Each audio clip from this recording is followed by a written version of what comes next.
जय हिंद दोस्तों, स्वागत है आपका अपने YouTube channel be happy crackers पर। दोस्तों, आज के इस वीडियो में मैं आप सभी को पंचायती राज, जिसे हम स्थानीय स्वशासन के नाम से भी जानते हैं, उसके बारे में पूरा डिटेल से पढ़ेंगे और इससे रिलेटेड जितने भी टाइप्स के क्वेश्चन आपको एग्ज़ाम पीरियड में देखने को मिलते हैं उनको मैं आपको बताऊंगा। दोस्तों, मैं आपको 100% गारंटी देता हूं कि अगर आप यह पूरा वीडियो वॉच करते हैं तो आपका एग्ज़ाम पीरियड में इससे रिलेटेड एक भी क्वेश्चन नहीं छूटेगा। इसलिए दोस्तों, आप सभी से एक रिक्वेस्ट है, इस वीडियो को पूरा लास्ट तक देखिएगा ताकि आप आने वाले हर एक एग्ज़ाम में अच्छा मार्क इससे रिलेटेड क्वेश्चन से गेन कर सकें। सो दोस्तों, बिना टाइम वेस्ट किए चलते हैं अपने इस टॉपिक की तरफ।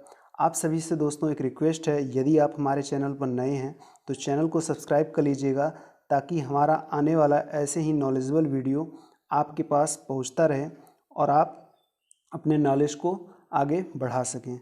सो दोस्तों, देखिए, पंचायती राज जो होता है इसे दोस्तों हम स्थानीय स्वशासन के नाम से भी जानते हैं। हमारा जो भारतीय संविधान है उसमें टोटल 22 भाग हैं। उस 22 भाग में से हमारा जो भाग 9 है, जो अनुच्छेद 243 से लेके 243 ओ तक का जो आर्टिकल है वह दोस्तों पंचायती राज से रिलेटेड है। दोस्तों, पंचायती राज जो है ये इसके 3 संस्थाएं हैं। पहला है हमारा ग्राम के स्तर पर ग्राम पंचायत, जिसमें दोस्तों मुखिया होते हैं और इस मुखिया का जो चुनाव होता है वह प्रत्यक्ष माध्यम से इनका चुनाव किया जाता है और यह जो मुखिया होते हैं ये ग्राम स्तर पर विकास योजना क्रियान्वयन एवं रणनीति को पहचानते हैं। ओके दोस्तों, फिर इससे छोटा होता है सरपंच, जो ग्राम या कचहरी या फौजदारी या दीवानी मामले के 10,000 राशि वाले होते हैं। दूसरा है हमारा दोस्तों पंचायती राज का संस्था ब्लॉक, जिसे हम तालुका स्तर नाम से भी जानते हैं। यह पंचायती समिति होता है। जो दोस्तों ब्लॉक यानी कि पंचायत समिति होता है, इसका जो प्रमुख होता है और इनका जो चुनाव होता है वह अप्रत्यक्ष माध्यम से इनका चुनाव किया जाता है। इनका दोस्तों कार्य होता है कि ये ग्राम पंचायत के वार्षिक योजनाओं पर विचार विमर्श तथा समेकित योजना को जिला परिषद में ये प्रस्तुत करते हैं। हमारा तीसरा है सबसे लास्ट, जिला स्तर पर जिला परिषद। दोस्तों, जिला परिषद स्तर पर जो है अध्यक्ष होते हैं और इनका भी चुनाव अप्रत्यक्ष माध्यम से किया जाता है। ये समन्वयक एवं पर्यवेक्षण होते हैं। आई होप आपको यह बात समझ में आ गई होगी। अब दोस्तों हम स्थानीय स्वशासन से रिलेटेड जो भी इम्पोर्टेंट फैक्ट हैं, जिनसे कि 100% हर एक एग्ज़ाम में क्वेश्चन देखने को मिलते हैं और आपके आने वाले जो एग्ज़ाम लेखपाल का है उसमें यहाँ से क्वेश्चन आपके 2 से 3 क्वेश्चन 100% देखने को मिलेंगे, इसलिए वीडियो को पूरा लास्ट तक देखिएगा। दोस्तों, जो स्थानीय स्वशासन है इसका प्रारंभ 1882 ईस्वी में किया गया था और भारत में स्थानीय स्वशासन यानी कि पंचायती राज का जो जनक है वह लॉर्ड रिपन को कहा जाता है। ध्यान दीजिएगा दोस्तों, भारत सरकार अधिनियम 1935 के तहत जो पंचायती राज है यानी कि स्थानीय स्वशासन है उसे केंद्रीय विषय से हटाकर राज्य का विषय बना दिया गया था। तो आप लोग यह फैक्ट याद रखेंगे कि यदि आपसे एग्जाम में पूछ लेगा कि स्थानीय स्वशासन को किस अधिनियम के तहत केंद्रीय विषय से हटाकर राज्य का विषय बना दिया गया था, तो आप बताएंगे भारत सरकार अधिनियम 1935 के तहत। हमारा दोस्तों इसी में नेक्स्ट अगला पॉइंट है पंचायत। अब दोस्तों हम पंचायत से रिलेटेड जितने भी इम्पोर्टेंट फैक्ट हैं उनको अलग अलग तरीके से समझते हैं। ध्यान दीजिएगा दोस्तों, जो पंचायत है उसके पंचायत लड़ने का जो न्यूनतम आयु है वह दोस्तों है 21 वर्ष। दोस्तों, जो पंचायत का जो चुनाव होता है वह राज्य निर्वाचन आयोग द्वारा संपन्न किया जाता है और पंचायत का जो सदस्य का कार्यकाल होता है वह 5 वर्ष का होता है। अगर दोस्तों किसी कारणवश से इनका विघटन हो जाता है तो जो मिनिमम यानी कि विघटन की स्थिति में कम से कम 6 माह में इनका चुनाव हो जाना चाहिए। तो कभी कभी आपको एग्ज़ाम में यहाँ से क्वेश्चन देखने को मिलता है। तो दोस्तों वहाँ जब विघटन की स्थिति होगी तो कम से कम में जो है 6 माह में उनका पुनर्निर्वाचन यानी कि चुनाव किया जाएगा। हमारा अगला पॉइंट है, पंचायतों के संरचना संबंधी उपबंध करने की अधिकृत किसके पास है। तो दोस्तों पंचायतों से संबंधित जो उपबंध करने की अधिकृति है वह दोस्तों राज्य विधानमंडल के पास है। आई होप आपको यह बात समझ में आ गई होगी। चलते हैं अपने नेक्स्ट पॉइंट की तरफ। दोस्तों मैं आपको जितना भी ये बात बता रहा हूँ आपका इससे बाहर एग्ज़ाम पीरियड में क्वेश्चन देखने को नहीं मिलेंगे, सारे क्वेश्चन यहीं से देखने को मिलेंगे।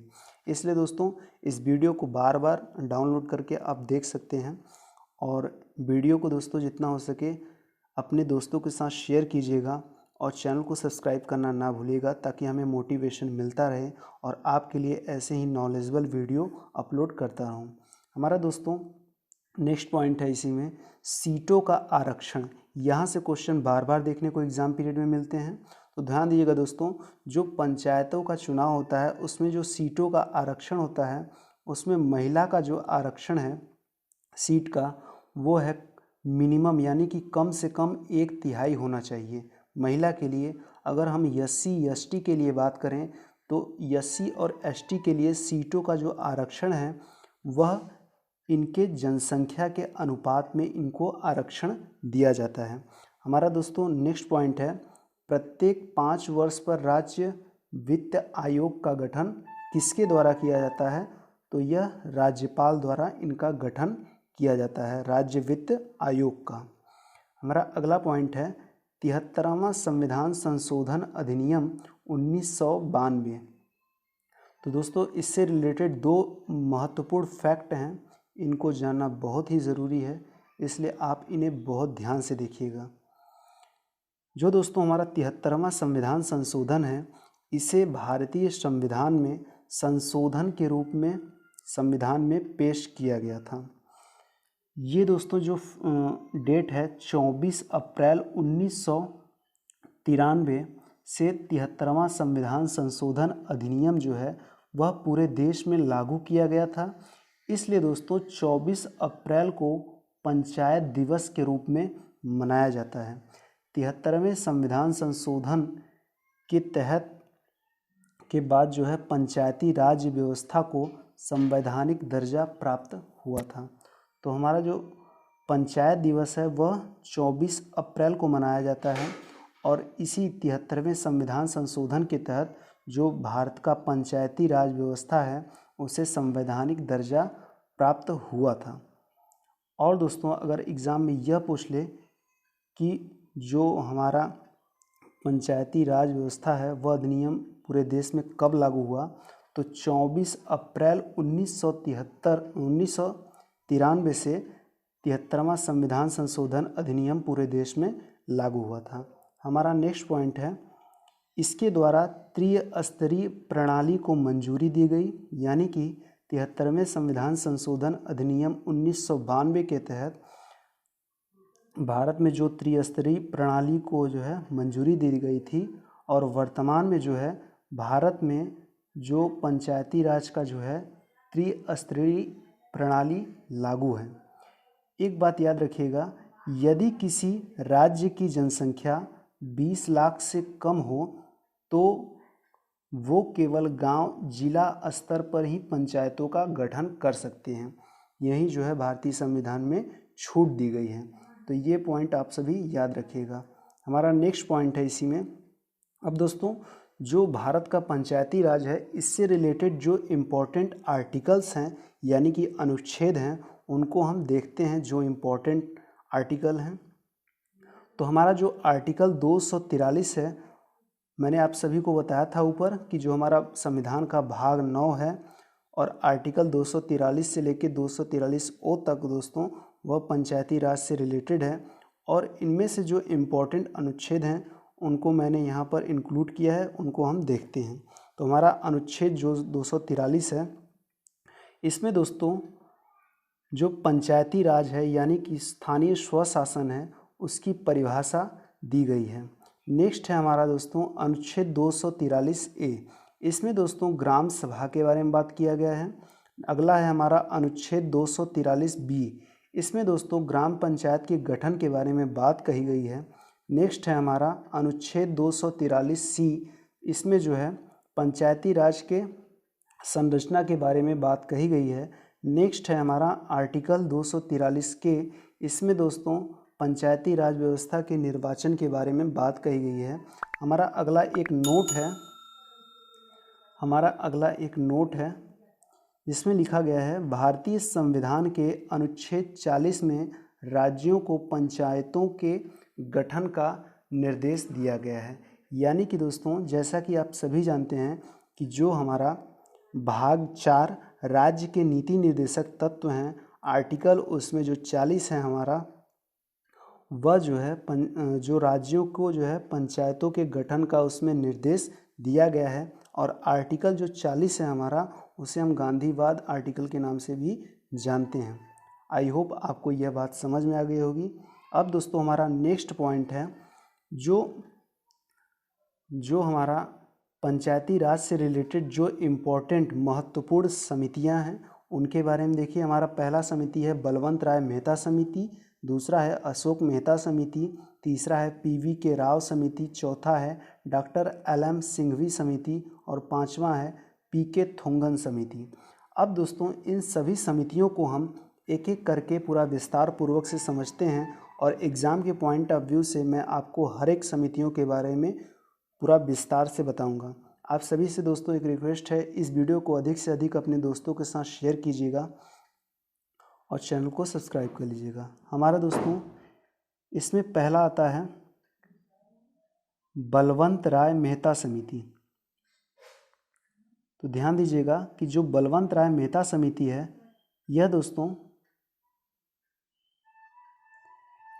इसे हम BR मेहता समिति के नाम से भी जानते हैं और इस समिति को भारत के पंचायती राज व्यवस्था का वास्तुकार या शिल्पी कहा जाता है। तो ये आप लोग फैक्ट याद रखिएगा। इस समिति का गठन जो है 1956 में हुआ था और इस समिति ने अपना रिपोर्ट 1957 में प्रस्तुत किया था। इस समिति का जो गठन था, इसका सामुदायिक विकास कार्यक्रम की ओर असफलता के परिणामों की जांच करने हेतु भारत सरकार द्वारा इसका गठन किया गया था। इस समिति ने जो अपना रिपोर्ट था उसमें सर्वप्रथम बार भारत में त्रिस्तरीय पंचायती राज व्यवस्था की सिफारिश की थी। त्रिस्तरीय में दोस्तों ग्राम, जिला और खंड स्तर आते हैं सम्मिलित रूप से। आई होप आपको यह बात समझ में आ गई होगी। अब दोस्तों इसी में पॉइंट है एक हमारा, सर्वप्रथम आंध्र प्रदेश में कुछ भागों में 1958 में प्रायोगिक तौर पर पंचायती राज व्यवस्था लागू किया गया था, किंतु सर्वप्रथम बार राजस्थान देश का ऐसा प्रथम राज्य है जहां पर संपूर्ण राज्य में सर्वप्रथम बार पंडित जवाहरलाल नेहरू ने राजस्थान के नागौर जिले, जहां पर एक बगदरी गांव है, वहां पर 2 अक्टूबर 1959 ईस्वी में पंचायती राज की स्थापना की थी। फिर उसके बाद क्रमशः आंध्र प्रदेश में 1959 ईस्वी में और असम में 1960 ईस्वी में यह लागू की गई थी। इसमें जो दोस्तों इम्पॉर्टेंट फैक्ट हैं, यानी कि बलवंत राय मेहता समिति, जिसे हम BR मेहता समिति के नाम से जानते हैं, इसमें दोस्तों मैं आपको कुछ फैक्ट बताता हूँ, यहीं से आपको एग्ज़ाम पीरियड में क्वेश्चन देखने को मिलते हैं। तो आप लोग ध्यान दीजिएगा कि जो बलवंत राय मेहता समिति है, यह समिति 1956 में आया था, इसकी गठन की गई थी। और दोस्तों यह बलवंत राय समिति जो है, यह त्रिस्तरीय पंचायती राज व्यवस्था का इसमें जो है बात कही गई थी और त्रिस्तरीय पंचायती राज व्यवस्था में ग्राम, जिला और खंड स्तर आते हैं। और दोस्तों अगर प्रायोगिक तौर पर पूछे कि पंचायती राज व्यवस्था कहाँ लागू हुआ, तो सर्वप्रथम प्रायोगिक तौर पर आंध्र प्रदेश में 1958 में पंचायती राज व्यवस्था लागू हुआ था, किंतु राजस्थान देश का प्रथम ऐसा राज्य है जहाँ पर संपूर्ण राज्य में सर्वप्रथम बार पंडित जवाहरलाल नेहरू की अध्यक्षता में राजस्थान के नागौर जिले जहाँ पर एक बगदरी गांव है, वहाँ पर 2 अक्टूबर 1959 ईस्वी में पंचायती राज की स्थापना की गई थी। फिर उसके बाद आंध्र प्रदेश में 1959 में और असम में 1960 में यह लागू की गई थी। हमारा दूसरा समिति है अशोक मेहता समिति। अशोक मेहता समिति का गठन योजना आयोग की सिफारिश पर अशोक मेहता की अध्यक्षता में 1977 ईस्वी में 13 सदस्यों के साथ किया गया था। यह जो समिति था इसने अपना रिपोर्ट जो है 1978 में पंचायती राज व्यवस्था के द्विस्तरीय ढांचे को दिया था, जिसमें जो है जिला स्तर पर जिला परिषद और मंडल स्तर पर मंडल पंचायत शामिल थे, लेकिन बाद में इस समिति की सिफारिश को अपर्याप्त घोषित कर दिया गया था। आई होप आपको यह समझ में आ गया होगा। हमारा जो नेक्स्ट समिति है उसका नाम है डॉक्टर PV राव समिति।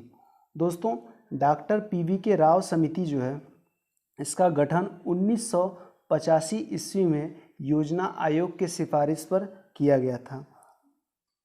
इसका गठन ग्रामीण विकास व गरीबी उन्मूलन के लिए प्रयुक्त प्रशासनिक व्यवस्था हेतु सिफारिश के लिए किया गया था। इस समिति ने जो है यानी कि डॉक्टर PV राव समिति ने 4 स्तरीय पंचायती राज व्यवस्था, अब हम देखते हैं कि इन 4 स्तरीय पंचायती राज व्यवस्था में कौन कौन से आते हैं। तो हमारा पहला है राज्य विकास परिषद, दूसरा है जिला परिषद, तीसरा है मंडल पंचायत और चौथा है ग्राम सभा। तो इन समिति ने इन 4 स्तरीय प्रणाली पंचायती राज व्यवस्था बनाने का सुझाव दिया था, जिसमें दोस्तों जिला पंचायत परिषद जो है सर्वाधिक महत्वपूर्ण था, किंतु बाद में यह अमान्य घोषित हो गया। ओके दोस्तों, आप सभी इस वीडियो को पूरा लास्ट तक देखिएगा। मैंने हर एक चीज़ को इसमें कवर किया है। इससे बाहर आपके एग्ज़ाम पीरियड में क्वेश्चन नहीं पूछे जाएंगे, सारे क्वेश्चन इसी में से पूछे जाएंगे। ओके, अब देखिए हमारा जो नेक्स्ट समिति है उसका नाम है डॉक्टर LM सिंघवी समिति। दोस्तों, इस समिति का गठन भारत सरकार द्वारा पंचायती राज संस्थाओं के कार्यों की जांच व उनमें सुधार हेतु सुझाव देने के लिए किया गया था। इस समिति ने गांवों के पुनर्गठन व पंचायतों को पर्याप्त वित्तीय साधन सुलभ कराने की सिफारिश की थी। पंचायतों को संवैधानिक दर्जा देने की मांग सर्वप्रथम सिंघवी समिति ने की थी। तो ये आप लोग फैक्ट याद रखिएगा कि अगर आपका एग्ज़ाम पीरियड में यह क्वेश्चन मिल जाए कि कौन से समिति ने पंचायतों को संवैधानिक दर्जा देने का सर्वप्रथम बार मांग किया था, तो आप लोग आंसर देंगे सिंघवी समिति वह प्रथम समिति था जिसने पंचायतों को संवैधानिक दर्जा देने का मांग किया था। हमारा अगला समिति है और सबसे लास्ट समिति है PK थुंगन समिति। दोस्तों, जो PK थुंगन समिति है यह 1988 में इसका गठन पंचायती संस्थाओं पर विचार करने के लिए किया गया था। इस समिति ने पंचायती राज संस्थाओं को शक्तिशाली बनाने हेतु उन्हें संवैधानिक दर्जा देने का सुझाव दिया। यह दोस्तों आप लोग याद रखिएगा, अगर सुझाव की बात करेगा तो PK थुंगन समिति होगा, अगर संवैधानिक दर्जा देने की मांग का बात करेगा तो वह सिंघवी समिति होगा। तो आप लोग ये याद रखिएगा। तो आप लोग ये भी याद रखिएगा कि प्रेजेंट टाइम में जो है भारत में पंचायती राज व्यवस्था कौन सा लागू है, बलवंत राय मेहता समिति का जो त्रिस्तरीय पंचायती राज व्यवस्था है वह वर्तमान समय में भारत में लागू है। मैंने ऊपर अभी आपको बताया था कि वर्तमान समय में भारत में त्रिस्तरीय पंचायती प्रणाली जो है वह लागू हुआ है। ओके दोस्तों, आई होप आपको यह लेक्चर समझ में आ गया होगा। आप इस वीडियो को लगातार 2-3 बार देख लेंगे तो आपके माइंड में कंसेप्ट बन जाएगा। इस वीडियो को अधिक से अधिक अपने दोस्तों के साथ शेयर कीजिएगा और जितना हो सके दोस्तों चैनल को सब्सक्राइब कीजिएगा और वीडियो को लाइक कीजिएगा। मिलते हैं नेक्स्ट वीडियो में एक नए नॉलेजेबल वीडियो के साथ। जय हिंद।